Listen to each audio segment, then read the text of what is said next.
السلام علیکم ورحمۃ اللہ وبرکاتہ۔ ناظرین، آج ہم بات کرنے والے ہیں کہ دارالعلوم دیوبند میں جدید داخلے کے لیے فارم کی تقسیم کا سلسلہ کب سے شروع ہو رہا ہے۔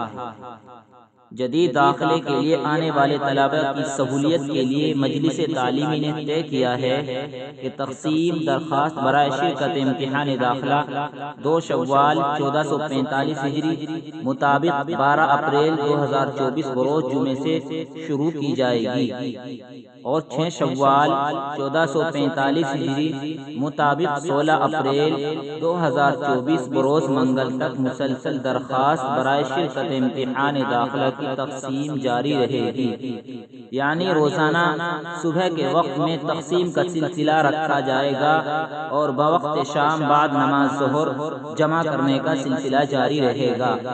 البتہ حفظ اردو اور کتابت کے لیے درخواستوں کی تقسیم 9 شوال 1445 ہجری مطابق 19 اپریل 2024 بروز جمعے کی دوپہر تک رہے گی اور اسی دن شام تک درخواستیں جمع ہوں گی۔